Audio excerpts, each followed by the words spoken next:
Panchkula sector 19 का जो RUB था वो फिलहाल आज उसका औपचारिक रूप में उसका उद्घाटन कर दिया गया। फिलहाल बता दें आपको, जो उसका उद्घाटन करते हुए यहाँ पर प्रोजेक्ट मैनेजर नवीन कुमार, उनके जो दादाजी हैं, चाचा जी हैं, वो फिलहाल उद्घाटन कर रहे हैं। नारियल जो है वो फिलहाल फोड़ दिया गया है। और अब बता दें आपको, पहले ये आज से 1 महीना पहले भी इसका उद्घाटन हो चुका था, लेकिन वो अनौपचारिक तौर पर था नहीं। अब लेकिन बात करी जाती है तो अब ये जो उद्घाटन कर दिया गया और औपचारिक तौर पर इसका उद्घाटन कर दिया गया है। और ये आरयूबी फिलहाल अब लोगों को समर्पित कर दिया गया है। फिलहाल जानने की कोशिश करेंगे क्या कुछ दिक्कतें और परेशानियां फिलहाल इस आरयूबी के अंदर आई थी। और सबसे बड़ी बात बता दें कि आरयूबी का सपना और आरयूबी जो है कहीं ना कहीं साकार तो हो गया है, लेकिन आपको सबसे बड़ी बात बता दें, साथ लगते आरयूबी के बारे में फिलहाल ये प्रोजेक्ट मैनेजर जो यहाँ पर है उनसे भी सवाल जवाब करेंगे कि वो फिलहाल क्यों तंगी के कारण सह रहा है। लेकिन आपको बता दें फिलहाल यहाँ पर आरयूबी है वो स्टार्ट हो चुका है और यहाँ पर प्रसाद जो है बच्चों को बांटा जा रहा है। और इसका जो औपचारिक तौर पर इसका उद्घाटन फिलहाल कर दिया गया है। और अब देखने वाली बात ये होगी कि क्या कुछ जो सुविधाएं हैं और सबसे बड़ी बात यहाँ जानने की कोशिश करें। कड़वा सवाल होगा। नवीन जी नमस्कार। नमस्कार जी नमस्कार। एक कड़वा सवाल है फिलहाल आपको, पहले सबसे मीठा सवाल करते हैं कि आपको शुभकामनाएं। जो आरयूबी का बड़े दिनों बाद जो लोगों को इंतजार था वो सपना पूरा हो गया है। और चाचा जी से पूछेंगे, लेकिन फिलहाल आपसे पूछते हैं, प्रोजेक्ट मैनेजर आप हैं। जी जी। आरयूबी जो है समर्पित कर दिया गया है, लेकिन कहीं ना कहीं जो आरओबी की बात है वो फिलहाल आप देरी क्यों कर रहे हैं? नहीं, आरओबी की हमारी तरफ से कोई देरी नहीं है। हमारी तरफ से उसका काम लगभग पूरा कर लिया गया है। चाहे सर आपकी तरफ से देरी हो, चाहे रेलवे की तरफ से देरी हो, चाहे पीडब्ल्यू की तरफ से देरी हो, लेकिन देरी तो हो रही है ना सर। लोगों को दिक्कत तो आ रही है ना सर। देखिए, रेलवे का तो काम जिस स्पीड से होता है आपको पता ही है ना। हमारी तरफ से उसमें कोई देरी नहीं है। हमारा लगभग काम पूरा कर लिया गया है जी। जैसे इसको जल्दी समर्पित कर दिया गया है, वो भी जल्दी ही हमें उम्मीद है हम जनता को समर्पित कर देंगे। सर ये आरयूबी आपने बना तो दिया है, लेकिन पानी की व्यवस्था तो फिलहाल यहाँ पे निकलने की है नहीं। और बारिशें अगर आएंगी तो फिर यहाँ पे तो नाव लेके घूमना पड़ेगा सर। उसके लिए विभाग के अफसर अभी इसके ऊपर काम कर रहे हैं। एक बार लोगों की दिक्कतों को देखते हुए इसको जल्द अज जल्द खोल दिया गया है ताकि लोग परेशान ना हो, क्योंकि स्कूल खुले हैं, बच्चों को आने जाने में दिक्कत रहती है। उसके ऊपर विभाग काम कर रहा है। सर दूसरा यहाँ पे जब आपने बात कर दी है तो आरयूबी अब खुल चुका है। अब ये अनौपचारिक तौर पे पहले उद्घाटन कर चुके थे इसका, लेकिन आज औपचारिक तौर पे उद्घाटन किया गया है। लेकिन इसकी लाइट की व्यवस्था की बात करी जाती है तो ना तो लाइट की व्यवस्था है और ना ही, एक मिनट सर, ना ही कोई सिक्योरिटी और पुलिस की व्यवस्था की गई है। तो क्या इसको आज खोलना औपचारिक तौर पर, अगर लगता है आपको कि लाइट व्यवस्था करनी चाहिए थी?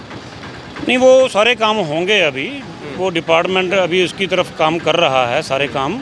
तो अभी इनिशियल लेवल के ऊपर, जैसे मैंने बताया, लोगों की मुश्किलों को देखते हुए इसको थोड़ा जल्दी खोल दिया गया है। बाकी काम इसमें चलते रहेंगे, उसमें लोगों के आने जाने से कोई हिंड्रेंस नहीं होगी। आने वाले टाइम में यहाँ दिक्कतें आएंगी लोगों की कि नहीं आएंगी? नहीं, आप बताइए, आप भी सेक्टर 19 पानी की सर, पानी की व्यवस्था जो है, पानी निकलने की, ड्रेनेज की व्यवस्था नहीं है, लाइट की व्यवस्था नहीं है, पुलिस की व्यवस्था नहीं है। और जहाँ पर आप खड़े हैं, जहाँ पर आपने नारियल फोड़ा, यहाँ पे ऊंचाई इतनी है कि गाड़ियों के नीचे सेट लग जाती है। नहीं, वो थोड़ा सा इसमें कोई काम इसमें सेटल करने वाला है, वो 1-2 दिन में हम कर देंगे।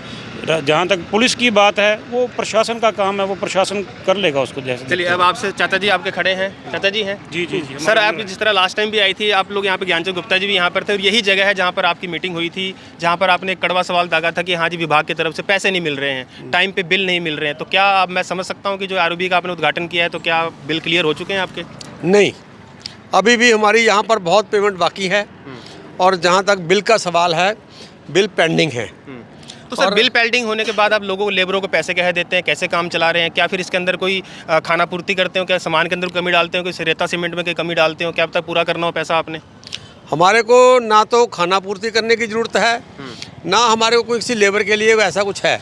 हमारी जो कंपनी है वो प्राइवेट लिमिटेड कंपनी है और सोर्सफुल कंपनी है। यदि विभाग की तरफ से थोड़ी बहुत देरी हो भी जाती है, तो थोड़ी बहुत देरी आप कहाँ पे? पिछली बार तो सर आपने कहा था कि 1-1 साल के करीब हो चुका और अभी तक बिल पास नहीं किए गए। ऐसा कुछ नहीं है। जो बिल की बात थी वो पेमेंट हो गई थी, अब भी बिल बन चुका है हमारा। मुश्किल से 2-4 दिन लगेंगे, वो पेमेंट हो जाएगी। सर एक कड़वा सवाल नवीन जी से सवाल ले लिया है मैंने, लेकिन एक सवाल आपसे ही बनता है, क्योंकि इस प्रोजेक्ट को पूरे आप बड़े आराम से बारीकी से देख रहे हैं। आरओबी का काम जो है, रेलवे ओवरब्रिज का काम काफ़ी दिनों से अड़चनों में लगा, और जैसे कि 31 मार्च का जो समय दिया था, वो 31 मार्च का समय भी निकल चुका है। आने वाले समय में कब तक माना जाए कि वो आरओबी का जो काम है वो लोगों को समर्पित कर दिया जाएगा? आरओबी का काम जो है वो हमारे पीडब्ल्यूडी डिपार्टमेंट की तरफ से कोई देरी नहीं है। जो भी देरी है वो रेलवे के डिपार्टमेंट से है। सर रेलवे के डिपार्टमेंट से देरी हो, चाहे पीडब्ल्यूडी डिपार्टमेंट देरी हो, चाहे आपकी तरफ से देरी हो, लेकिन कहीं ना कहीं लोग तो उसका भुगतभोगी हो रहे हैं ना। जहाँ तक लोगों की समस्याएं हैं, उस समस्या का हल करने के लिए ये हमने LHS अभी खोल दिया है। इससे बहुत सी समस्याएं लोगों की हल हो जाएंगी। पर फिर भी हम अगले 2 या 3 महीने के अंदर अंदर वो ब्रिज भी तैयार हो जाएगा और वो भी चालू हो जाएगा। तो 2-3 महीने में, क्योंकि समय की बात करें तो लगातार कभी 3 महीने आगे एक्सटेंड करते हैं, 4 महीने करते हैं, अब लगातार करते करते अब इसको दोबारा से 3 महीने का टाइम एक्सटेंड कर दिया गया। वो हमारे बस में नहीं है, क्योंकि वो डिपार्टमेंट रेलवे का लक्ष्य रेलवे है। से आप कोऑर्डिनेट करिए ना, रेलवे से कोऑर्डिनेट करके क्योंकि लोगों को तो दिक्कत आ रही है रेलवे ना सर। से कोऑर्डिनेट के लिए हमारे जो है स्पीकर साहब ने भी बहुत कोशिश की, हमारे मुख्यमंत्री ने भी बहुत कोशिश की, मगर रेलवे की जो गति है वो इस प्रकार की गति है कि वो मतलब वो अड़ियल है ये कह सकते हैं सर। नहीं, वो चाहे वो शताब्दी चला दी है उन्होंने, अपने उनके जो कागज हैं वो वैसे तो शताब्दी ट्रेन चला रहे हैं पटरी पे, लेकिन जो उनके कागजी जो कलम है वो बहुत स्लो चल वो रही है। पैसेंजर की तरह ही है, जैसे पैसेंजर ट्रेन चलती थी। पैसेंजर भी एक दिन मंजिले पहुंच जाती है सर, ये तो काफ़ी दिन हो चुके हैं। टाइम पे टाइम पहले तो कोरोना प्रशासन के पास हो गया चाहे किसी के पास हो गया, कोरोना काल का बहाना था कि कोरोना के दिक्कत की वजह से आप लोगों की दिक्कतें हो गई हैं। अब मीडिया या फिर पब्लिक तो सोचती है कि ठेकेदारी गलती है और ठेकेदार इसको पूरा नहीं कर पा रहा। अब जब ठेकेदार से पूछते हैं तो रेलवे कहता है कि रेलवे नहीं पूरा कर पा, रेलवे कहते हैं कि ठेकेदार हमें पूरा मेजरमेंट करके नहीं दे रहा है। ये सब दिक्कतें चल रही है। समस्याएं जो हैं जब काम करता है इंसान बहुत आती हैं। किसी को मालूम नहीं था कि कोरोना काल में हमारा 1.5 साल ऐसे खराब हो जाएगा। सर कोरोना काल भी खत्म हुए भी काफ़ी दिन हो चुके हैं, लेकिन जिस तरह टाइम 1 साल का इसको समय दिया गया था वो कोरोना काल खत्म होने के बाद भी 1 साल मिल चुका है। लेकिन अब पिछले 6 महीने से तो आपका जो रेलवे की तरफ से जो काम है वो पेंडिंग चल रहा है, तो उसके अंदर कोऑर्डिनेट कीजिए प्लीज़ सर, ताकि लोगों को सुविधाएं मिल सकें सर टाइम पे।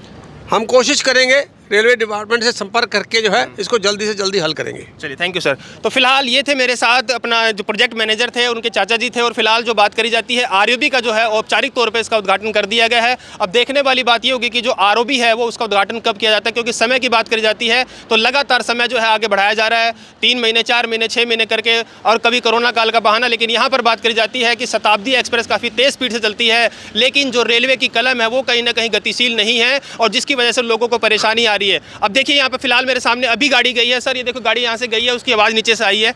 सर इसको ठीक करवाइए प्लीज़। नहीं, ये हो जाएगा आपको, क्योंकि हमने अभी आपसे बात की थी, इसका जो ऊंचा है, जो रैंप काफ़ी ऊंचा कर दिया गया है। ये उसमें बंदे ज़्यादा बैठे थे 2 दिन में। काफ़ी बंदे बैठे, काफ़ी बंदे तो बैठ के जाएंगे ना गाड़ी में। तो शौक कर फिर नीचे दब जाते हैं ना फिर जी। आपकी क्रेन भी तो नहीं निकलेगी मेरे भाई। क्रेन निकल जाएगी जी। ठीक है, तो आरओबी जो है फिलहाल वो स्टार्ट कर दिया गया है, लेकिन बात करी जाती है आरओबी की, तो आरओबी भी कुछ ही समय में, कुछ ही दिनों में लोगों को समर्पित कर दिया जाएगा, ऐसी संभावनाएं बनाई जा रही है। लेकिन आपको बता दें फिलहाल ये आरओबी जो स्टार्ट कर दिया गया है, कई विभागीय कमियां यहाँ पे पाई जा रही हैं, जिसमें से लाइट की समस्या सबसे बड़ी है। अब रात के समय में यहाँ से जब लोग निकलेंगे तो लाइट की व्यवस्था के लिए कहीं ना कहीं विभाग ने कोई इसके ऊपर उचित कदम नहीं उठाया है। सबसे बड़ी बात बता दें, यहाँ पर ड्रेनेज की बात करी जाती है, तो बारिश का पानी अगर आता है यहाँ पर इकट्ठा होता है तो वो उसकी खाना पूर्ति कौन करेगा। फिलहाल जो यहाँ पर प्रोजेक्ट मैनेजर थे उन्होंने अपना काम पूरा कर दिया है, लेकिन विभाग की बात करी जाती है, अब चाहे पीडब्ल्यूडी का विभाग हो, हुड्डा विभाग हो, उसकी कमी ना कहीं खामियां जो है सरेआम नजर आ रही है। और फिलहाल आपको बता दें लगातार कमियां जो हैं वो चलती ही रही जा रही है, क्योंकि यहाँ पे शेड लगा दिए गए हैं। अब यहाँ पर विभाग का या प्रशासन का कहना ये होता है कि शेड लगा दिए गए हैं, तो शेड लगाने की वजह से यहाँ पर अब दिक्कत और परेशानियाँ फिलहाल नहीं आएंगी, पानी नहीं आएगा। लेकिन मेरे मालिक पानी कैसे नहीं आएगा ये बता दीजिए। यहाँ पे जहाँ पर मैं खड़ा हूँ यहाँ पे कोई शेड नहीं है, और साइडों से भी पानी आ सकता है और पीछे से भी पानी आ सकता है, और पीछे कोई वहाँ पे जो व्यवस्था है पानी लगातार आएगा। तो ड्रेनेज की व्यवस्था यहाँ पर आपने क्यों नहीं की? जब आपने आरओबी स्टार्ट किया था तो ड्रेनेज की व्यवस्था क्यों नहीं किया? हमने पहले दिन से विजय केसरी का और HSBC न्यूज़ का जो है लगातार ये पहले दिन से ये सवाल उठता रहा था कि आरओबी और आरयूबी की जो व्यवस्था है उनको ठीक किया जाए, दुरुस्त किया जाए। लेकिन व्यवस्थाएं फिलहाल लोगों को फिलहाल बता दें आपको ये समर्पित कर दिया गया है, औपचारिक तौर पर इसका उद्घाटन कर दिया गया। आने वाले समय में लोग इसमें किस्ती चलाएंगे या फिर नाव चलाएंगे या फिर अपना बोट चलाएंगे, ये देखने वाली बात होगी। लेकिन फिलहाल जो यहाँ के ठेकेदार हैं उनकी तरफ से इस आरओबी का शुभारंभ कर दिया गया। अब देखने वाली बात होगी कि आने वाले समय में कौन कौन और किस तरह की दिक्कतें फिलहाल लोगों को झेलनी पड़ेंगी।